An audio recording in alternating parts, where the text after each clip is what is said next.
The light okay on this side here? No, Or I no? think it's great. I mean, you do have like a sort of like Jesus Christ thing going on. Giga, giga, giga, giga. Giga chat, translator interview. Giga chat. All right, hi everybody. Very, very special video for you guys today. I really did not think that this was going to be happening, but we have a very special guest on the channel. You guys might know him as the Giga Chad Translator, but in all reality, his name is Fabiano Buskei. Am I pronouncing that last name correctly, my friend? Yes, you are. Yes. Congratulations. No, congrats. That was Perfect. Oh my gosh, I am. That's going to be the only perfect thing about this interview. I guarantee you that. Keep the standards low, my friend. that was great though. Amazing. Well, thank you so much. You're joining us from Las Vegas, correct? Las Vegas, yeah, very hot Las Vegas in the summer. Yes, I am. Oh my gosh, I don't envy that. As we just discussed, I'm from Austin, Texas, so I know a thing or two about hot weather right now, but the Instagram stories that you've been posting, it has definitely not been on the same level of heat. So with all that being said, well, it actually must be nice, right? You get to travel every weekend, get to escape the heat every like couple days. I have. It's actually been a crazy 12 events in a row. That's I unbelievable. can't believe that this was I never in my life would have thought this, but I mean specifically in the past 12 weeks. Oh my It's god. been 2.5 weeks. Crazy, except for what, Memorial Day I had a break. Mm-hmm. But I have been involved in every event for 12 straight weeks, which is crazy. Mm-hmm. It's like, hey, I have a Saturday. What am I gonna do? You know, Yeah. I'm gonna wake up early and watch something on Long Island. So. Mm-hmm. A little bit of football, right? We've completely indoctrinated you into the MMA cult. This is great to hear. We did it, guys. Well, congrats on the video, by the way, because that made the round. Oh my god. People saw it and I was like, wait, what? And they started laughing. They're like, I'm gonna call you Giga. I was like, oh my god. And I was laughing so hard. I saw when I was in Singapore, so that you know, just to give you some context. Holy moly. If I'm not mistaken, you did post it on a Friday. Not sure what time here. Probably Thursday to Friday, middle of the night, and I was doing the road to UFC. So yes, we had some intel of a fighter that actually did have 3 languages on his belt. So Spanish was a possibility. So I was called upon. So I was like, great, because this is gonna be a cool experience, right? Road to UFC was a really cool thing. Yeah, definitely. That's where I was in the break between those episodes and the weigh-in, because there was a lot of stuff going on, right? We had the weigh-in show opposite to the octagon in the same arena, and then after that there was a Q&A. So everything was happening in the same ecosystem. And in the break that we had, I'm like, wait, what? People send that to me. I was like, what's going on here? And just I know it was fun. Oh my gosh. Thank you. Appreciate it. Oh my brother, no. I appreciate you for watching it. Oh my goodness. And the fact that you like it. That really is the biggest honor. And the fact that you're here right now, like pretty mind-blowing stuff. My stream, I was just telling you about this, like my stream had to convince me to reach out to you, because I was telling him, like, guys, there's no way he's even going to respond to me about this. Like, he probably hasn't even seen the video. He's gonna think I'm some sort of crazy person, right? Like, why is he calling me Giga Chat Translator 1? But here we are. It was hilarious because I mean, it made sense. I had to explain to people overseas, you know, what chat is, what Giga is. I had to take him. I had to do some translation. Yeah. Oh my god. Unfortunately, again, just because of the fact that when you reached out to me, it was post Austin, so we weren't able to meet in person. But that it happened. So it just so happened that everything was going on at the same time. But thank you. It was a lot of fun. Yeah, man. Hey, and you know what? I got a couple minutes of fame there. Oh my gosh, no. I definitely don't think that, one, it's going to be a couple minutes of fame for you, and it's definitely not going to be from the back. It's not because of my YouTube channel, not by any means. You are definitely making a name for yourself in and of your own right, for sure. And I guess that kind of kicks everything off. I think that what so many people have, I think the primary question that maybe you probably receive quite often, dare I say it, is how do you end up becoming a translator, namely the lead.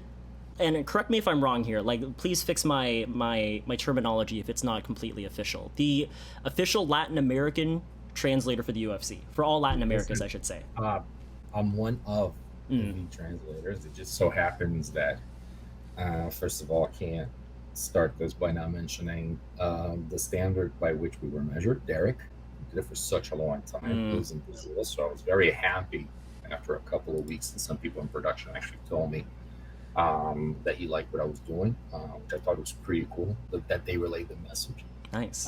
Just ties into the fact that everyone that works behind the scenes there and behind those cameras is amazing. So, I mean, they were very welcoming. They were very, they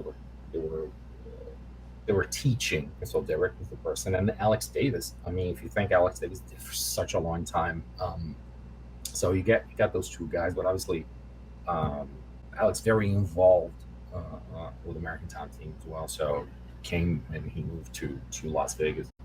So I'm one of. It's just that I'm the one that's here in Las Vegas, and that I am always very humbled and very happy when I'm called back.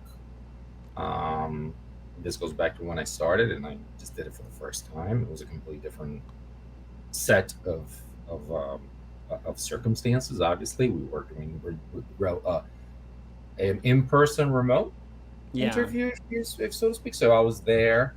And then there was a room right next to us where you would see Megan Levy coming out of, we would see Laura Sanko coming out of, Heidi Andro, and now Charlie Arnold. Like that's where they stay. Sometimes Brett Pokemon stayed there as well. So like in the back here, that goes is where, if you watch Contender Series, is that area where you get the interviews that Dana comes out of to give the contracts out. So that area there, kind of the red carpet. And they would set up so quickly after it was deemed that there was going to be an interview. Because also, if a fight goes long, there are stoppages, time constraints. If it was deemed that there was going to be an interview, they would just turn it around in 2 seconds. People were rushing and putting the screen because they had to them, so they would turn around, stand up, and it was right behind them, similar to what they do at the start of the show. So I ended up being there for that moment, and I saw it grow. So how do you end up being one of? Okay, I have been in the corporate world for quite some time. I have done translations for a while. Languages have always been my passion.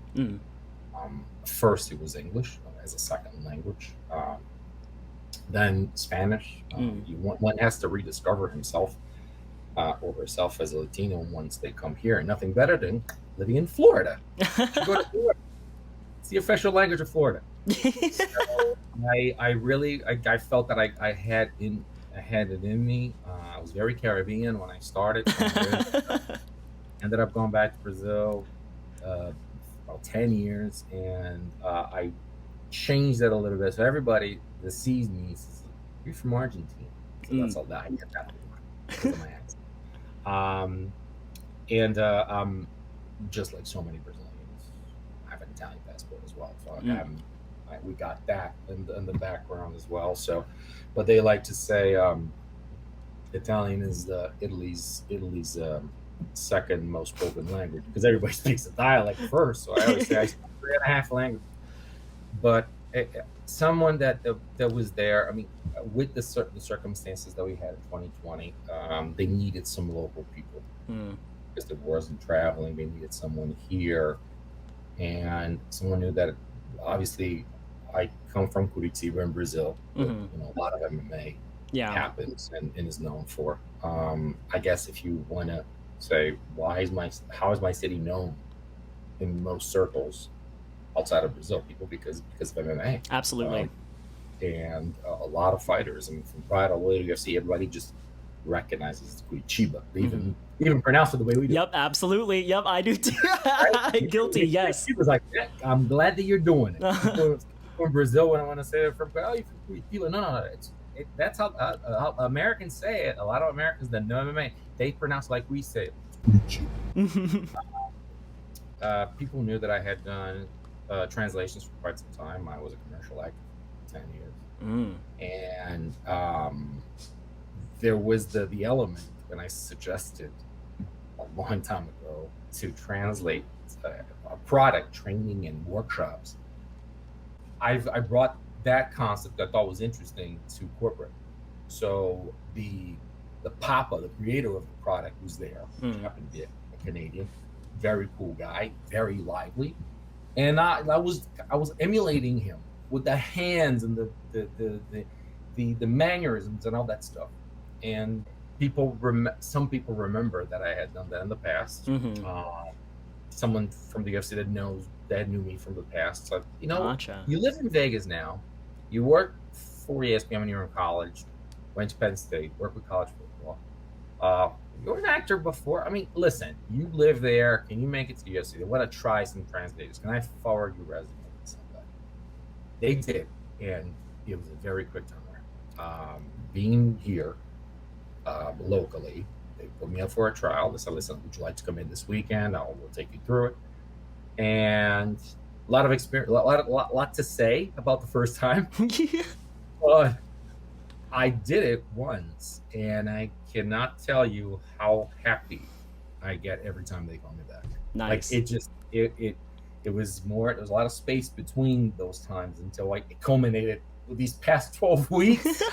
So I remember when it was like a little bit of a hiatus. Like, did I do a good job? What could I have done better? It's kind of a career thing.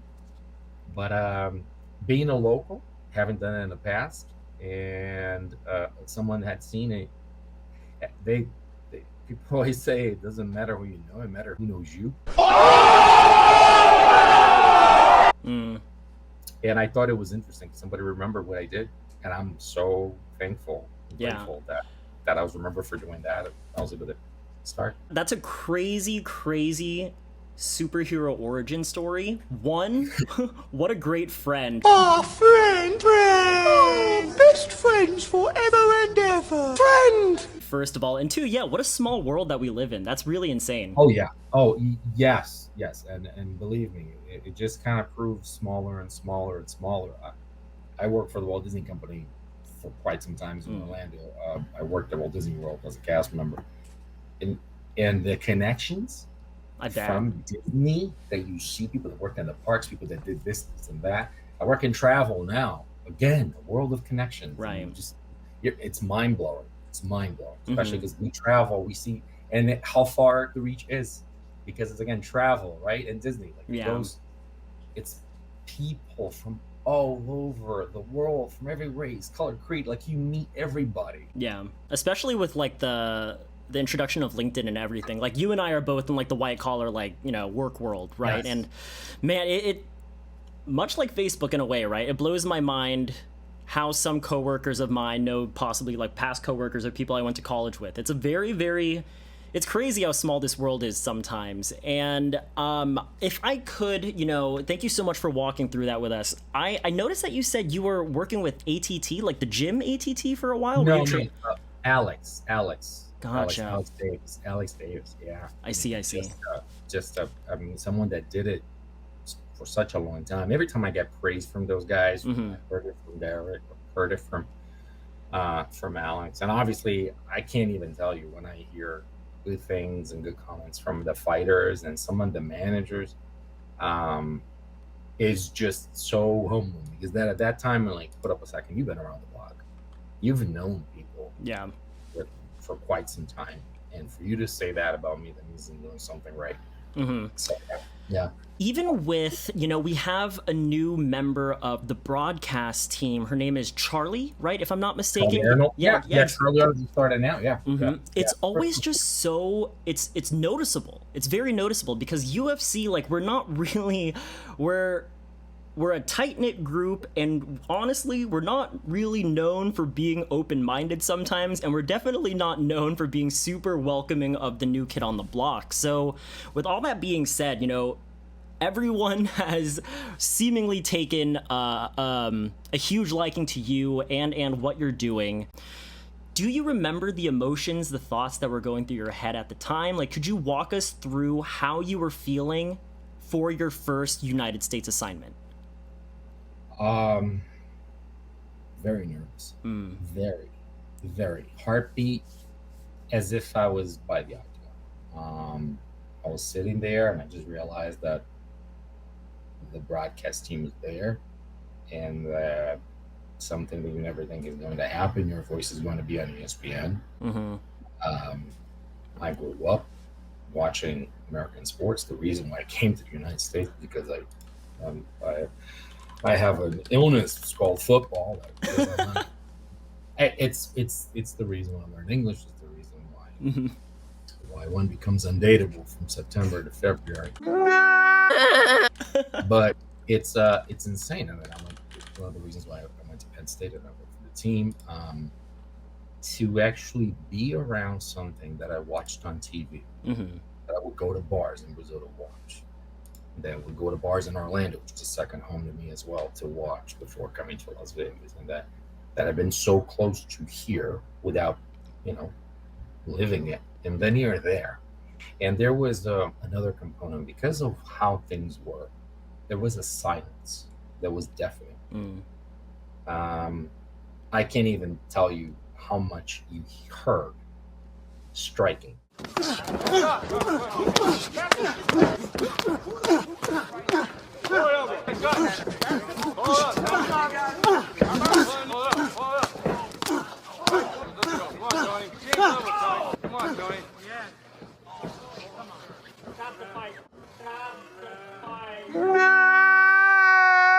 Yeah.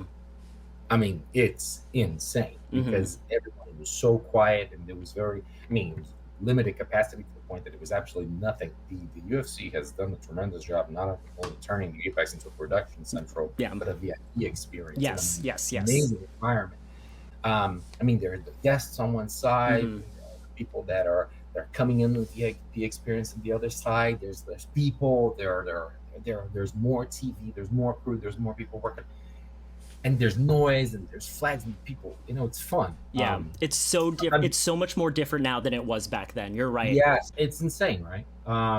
So it was very quiet. Oh, you've gone all quiet. I was being coached by someone who still to this day, Miles, works over there with all the audio. Someone that just from day one welcomes everyone, takes you through, understands that you might be there for. You're going to be on air somehow, some way. You might be on air. So you need to be eased in. And again, just from day one, just took me through the process. And here's the silence.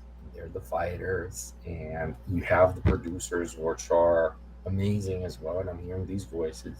Sometimes now I meet them. Don't forget this. Even meeting people, even coming off of masks, having more people. Yeah. The first time we fist bumped, the first time we, shook hands, Right. the first time we hugged. Sometimes in the travels, we're at the hotel or we do something else, and then you meet these guys and like, oh, I'm that voice. I'm one of the voices. Right. And they take you through what you need to do. So hey, we're gonna go to you, Matt. I know a lot of people say that I do that, but I can tell you this: I heard this many times, and that's how you always put that in your mind. Producers always say this: match that emotion. Hey, why don't you go ahead and match that emotion? All right, Right. And it just you try to do it to your best because man, people are yelling at each other out there. Yeah. Right? It's just a pleasure to be able to do it like acting. I got to be the guy who yells. This is a message to the entire division. I'm a problem for the entire division. Listen, look at this team and look at me. I am the enlightened. I'm the champion. Hey, Dana White, you said, I don't care. Just put anybody in front of me. I'm not going to choose. Hey, Conor McGregor, are you coming up? Are you going to run away? Funny things, too. It's so... Right. I've heard the moments. Just, yeah. It's just... Singapore, a couple weeks back. So great fight between Valentina Shevchenko and Tyler Santos, yeah. Just gave her everything she could. She was basically had one eye for 3 rounds, and then I think between the 4th and the 5th round, coach, it's my part of the country, so I'm hearing him yelling, and he goes, That's why you got 2 eyes. Eu sei. Hey, I know. Nós temos dois olhos por isso. 2 olhos por isso. That's why we have 2 eyes. That's why we have 2 eyes. Breathe, breathe, breathe deep. É por isso que temos 2 olhos. It's yeah. It's.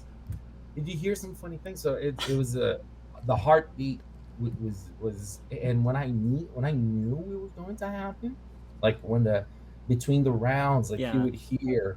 I mean, when you hear that tapping for 10 seconds, it's like, okay, I need to do this. Mm-hmm. And again, I was so fortunate that I eased in, because I did not have to go into the octagon and do it on camera right away. Right. It's a fun story, but it was it's deafening silence. You're part of the show, a very limited crowd, so you feel special for being there. Mm-hmm. And it's surreal. Yeah. It's my first time. It's insane.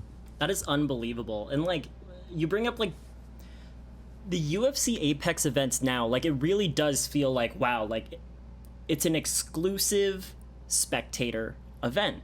Whereas back when we first started using, right, like as if I'm a part of the show.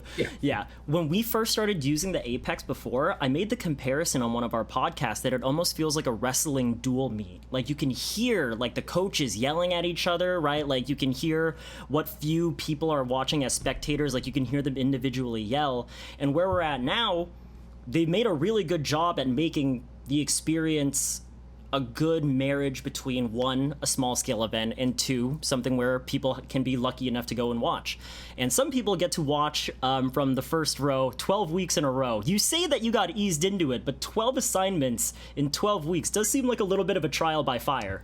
So no, the thing is, okay, so I'm about to go on 2 years. Yeah.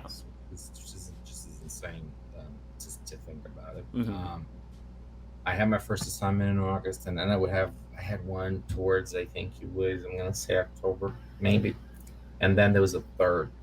I ended up doing 2 towards the end of the year, but I did a total of 4 assignments. Gotcha. In 2020. And then, more things came, and I kid you not, I would look into the schedule and kind of really like to work this fight. And, always the opportunity there. Sometimes there was no need for me or the coaching staff for one particular fighter took care of the entire thing. They didn't need to bring me in for corner work. And again, I had just started doing this. So as the weeks became, more consistent, and I can remember the joy of being asked to go to Glendale. I remember the first text, and like, oh, would you be interested in traveling domestically with us? Would you be available to travel domestically with us? And again, working from home, my day job, it's been in travel and tech. So just take the computer, work from the hotel, obviously with a lot of isolation. We had a lot of that.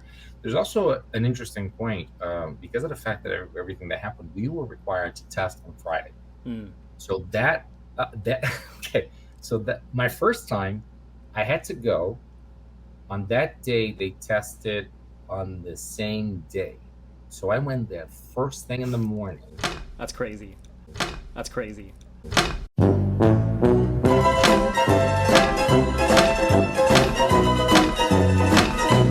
Like, I was there at the hotel for the testing at, 7. Okay. So I obviously woke up like at 4:30 or something. So I was just so nervous. And I stayed in the room just lying down and kind of learning about the fights that were going to happen, watching. I know I had watched a lot of videos from the fighters themselves. You always try to get, homework done. Right. And the more I do this, more this happens. So is the call out to people. So try to see the rankings, who this person might call out, because they're quick to trigger sometimes. It's in their head, not mine. Yeah. If they say the names of some people, you better kind of be prepared to who's the ranking for the division. If it's not ranked, might be even worse. Somebody that you haven't heard of. Yeah. Like, you want to make sure that you you call that respect for the other fighter as well. Mm-hmm. So, and you see if the person's speaks quickly, if there's an accent, or what subjects might come up, whether it's weight, whether it's again a switch in divisions. That's what I did, and I'm reading this, and mind you, I was tested. I had to wait for my result to come back. That was the first time I got tested. Because I had been isolating throughout the entire night. And this is August 2020. And I'm like, okay, the first time I'm doing this, I'm coming here and seeing people in a completely, obviously, very close quarters environment, in a hotel, isolated. And I didn't even know if I'm going to pass that test. And I'm like, all right. And then there's obviously, even the process, it got better. It got like automated, and we would just scan something and you would get a text. Wow. Like it got so it got perfected. I mean, they really, everything you see in the FX, they did it with everything. Wow. They streamlined so many processes for us. We're in the corporate world, so just for us, it's like, to me, it was fascinating. And at that time, they were just kind of, okay, so if you don't get an answer by this time, that means you tested negative. Okay, so you know how people's like, oh, if I don't call you, we're not going out tonight. Yeah. No. Call me to yeah. I like, listen, if we're, hey, are we gonna go out for a beer? If I don't call you, so it's all right. Can you call to see no? And that's how it was, and I just went to check, and they're like, no, you're fine. All right, you get the wristband, like the UFC logo on it. No. Okay, it's a series, and I go, and again, you think it might be one and done, and it could have been. And then again, by the way, I have screwed up. People know the internet's very quick. They are indeed. I remember one of the first times that, and I can't remember now if it was in the first or the second, but the first time someone ever interacted with the translator, Joe Rogan actually said, well, if like something along the lines of like, well, if the translator translates or something like that, because like I froze on the buttons. I actually touched the button that just because something was loud on one side, and I lowered something else. Oh man. I have the broadcast on this ear, my left ear, and I have every other mic secondary here. I lowered the one I couldn't do your job. Something, and I'm like,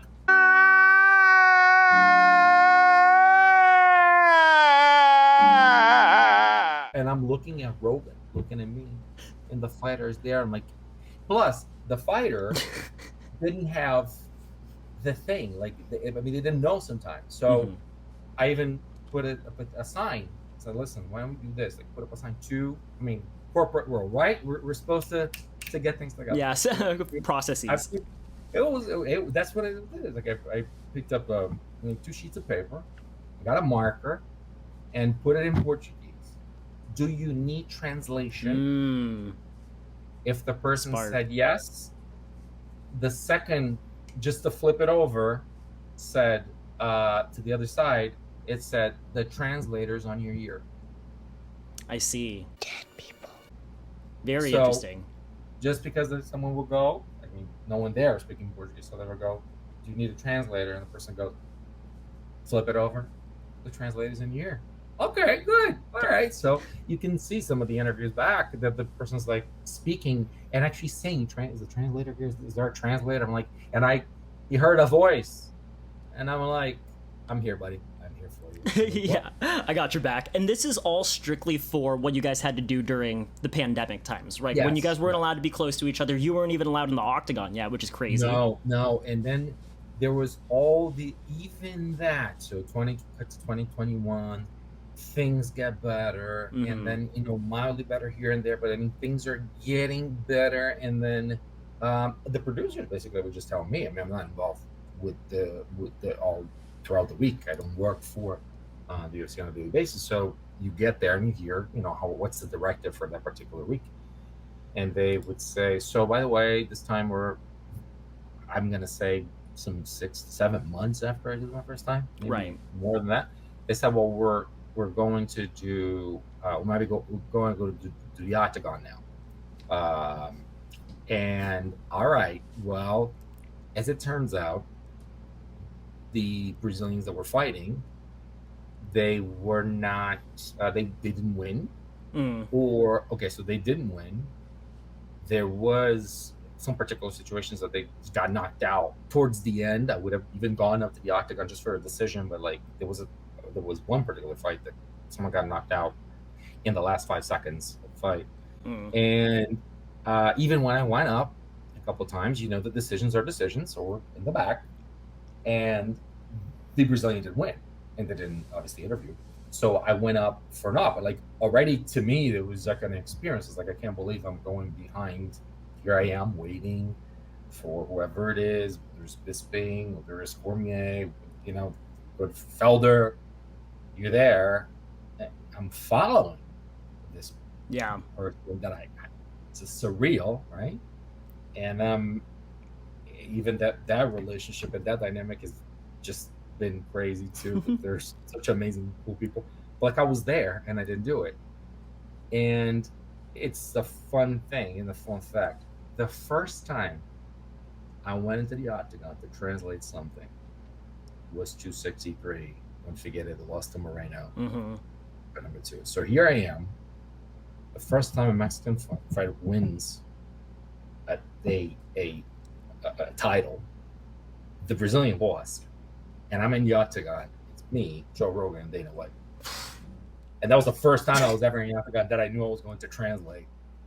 And what a surreal experience. Yeah, it's very much so. And it's like, it's, you know, I've had a lot of lessons from football, and one of them was Barry Sanders. It said that he always acted very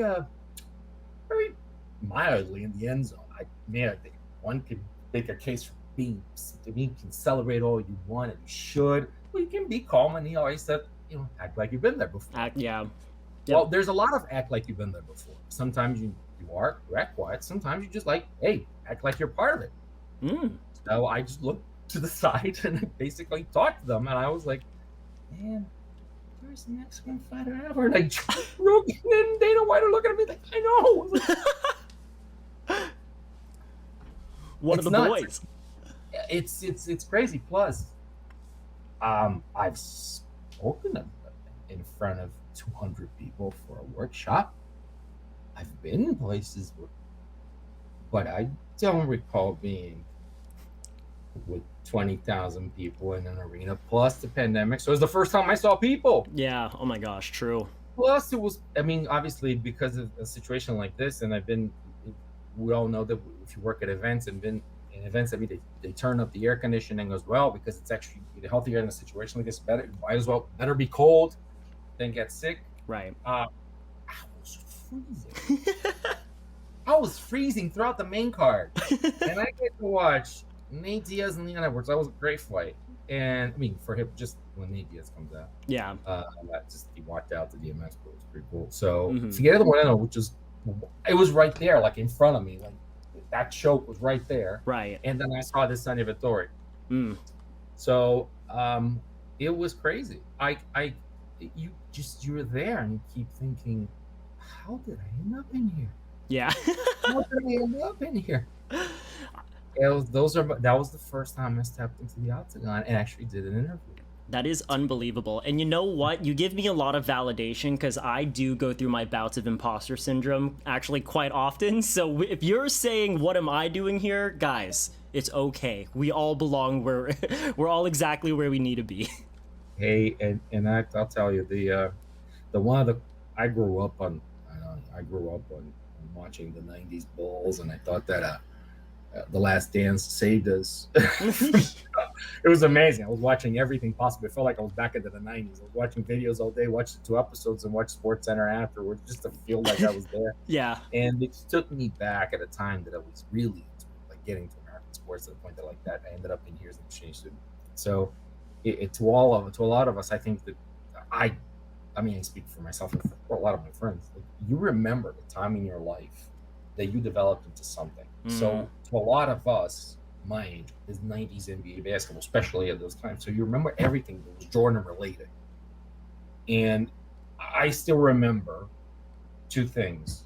Chicago, I'm going to say it was a Chicago Tribune reporter, said that Michael Jordan plays basketball better than whatever any person in this world does better in their lives, which I thought it was a very cool statement. Absolutely, and yeah. the second thing is, if that man did that and said that up until the end of his career he felt butterflies in the stomach, Michael Jordan felt butterflies in the stomach, I don't care if I go to the bathroom 3 times before a card. I feel no problem. I will be nervous. And it's interesting what practice does and what being eased into, the value of the people that work there, feeling welcomed. You never know what people are going through. They ask you how you are, you just have to say that you're fine when you're not really fine. So awesome that it was really welcomed by everyone that was there. Yeah. And it made me at ease with the situation itself, because I mean, think of what just went through. 2 people beat the crap out of each other. Yeah. Right? I mean, think of the emotions that are going through. Mm-hmm. I mean, think of the emotions of knocking someone out, of, I mean, a submission, or being in the other end of it. Yeah. Or decisions. Think of the emotions of a split decision. Yeah. Right? So it's a very nerve-wracking situation, and it happens sometimes like 12, 13 times a night. Yeah, really. It's like, you know, you're watching mini stories, you're watching short stories, and you're binging on MMA. Right. Which is insane. Go back to the card in Austin. I mean, it tied a record for most knockouts, right? Yeah, I was going to say, when you said like start to finish action, I was like, the Austin card, you know, Calvin Kattar versus Josh Emmett, like that must have been an insane event to sit through live. I'm really jealous. And that was okay. So again, of the evolution of what ended up happening, the Spanish group is there. So I sit next to Dean Thomas. When Rogan or Cormier get up to interview people, they go right in front of me and right behind the Spanish broadcast. And I've always saw Victor and Santiago just doing their thing, and I'm there playing around with them. Carlos, producer, Monica as well. So all the people there. So I mean, we bond right there. And when I get to Austin, first of all, Moody Center, completely different. I mean, new, intimate. I mean, just very new, right? Right. Hoping to meet Matthew McConaughey, never got to. I was hoping he was going to be there. But I get there, it's so cool because it's like, it's amazing. And, you know, to be in Austin, it means something to me. So just kind of being next to Daryl K. Royal, just walking around the campus, and you're there. And I get there, and like the guys that do audio, they're like, they're pointing to an area in front of the octagon, right adjacent to it. Like, so broadcast me, right? And Dean, they're like, put up a second. I was like, the Spanish broadcast is not here. You're VIP today. I was there for Austin. I was there. I was at the octagon. I mean, Megan is doing her interview right here, and I'm like, I'm freezing. Like Elsa. Wow. Because I mean, I talk about people that work a lot, right? So she's there very early. I bet. And she just goes through everything, and she's just the sweetest, and she's awesome to everybody. And when it happens, she's locked in, right? The lights are on. Yeah. She's talking to producers. Such a professional. Just amazing. And she's right here. I'm like, it's a cool setup to what they do. You know, the projections on the record. Yeah, totally. Yeah. Her handles, Twitter. And is right here, and I'm thinking, well, I'm gonna sit here because I think it's camera. But you always underestimate how much a camera is covering if you're nearby someone. Listen, I was nearby. When I looked at it, I was right on camera as the camera came down. I'm like, what do I do? Right? I think I sipped water because I wasn't already in the motion of it. Yeah. So, like, this is what normal people do. Like, yes. I mean, we were supposed to hydrate, and I'm gonna chit chat. But that was surreal because I got to see that so close, and we had a knee to the face, an elbow to the face. Bullies. Bullying is bad. Stop the bullying. Take it easy. Take a deep breath. Like a kick. If I can remember, like a kick, a punch. I mean, we had everything. Yeah. I mean, that was if you want to introduce, as much as we say, like, if you really want to introduce someone, say, okay, well, give me a sport, how would I get somebody who's a casual fan, or maybe somebody that's trying to understand something? What would you make them watch, or what would you give to them? The 2 weeks, and I understand. I mean, the UFC has had very great stretches, but think of 2 weeks in which you want to have a casual fan. You put them to watch Singapore. Yep. You put them to watch Austin. Yep. I absolutely agree. I don't know if there's ever been a better 2 week. Yeah. 2 weeks. 100% agree with you. And I would, to boot, I would get, Jungle and Laura doing a road to UFC on Fight Pass. Right. Watch how global this thing is, because it's fascinating. It was my first time in Asia. To me, it was fascinating to the core. I took it in, soaked in, and it was so amazing. And then I've always been, they always say that some people are very local, some others are regional, some others are, national, some other, you try to be international. I mean, I always aspire to be international, when the accolade is to be global. Yeah. I mean, there are levels, right? Right. Mr. Worldwide, as Pitbull says. Some people are international. Exactly. No, not everybody's Pitbull. But when you hey. But when you got global, it's a different story. And you go to a place like this and you're watching ching. I mean, basically, it's a mix of Contender Series, Mortal Kombat. Finish him. And it was just so cool. And then everybody's coming from countries I'm fascinated about. And you see the stories and how things are. And it's a different life. I cover, as far as languages are concerned, 90% of the continent in which I live, right? Yeah. There you go. When it gets to Europe, it's another story. I mean, it gets to Africa, Asia, the Middle East, it's completely different. But then you get to Asia and think of the experience. It was the first time I'm in a flight, and after English, it was Chinese. Right, yeah. So I'm like, wow, it's just, you take it in when you pay attention to details. You're like, all right, this is cool. This is different. This is going to be awesome. And you get there, and the storylines are amazing. Amazing! Giga Chat Translator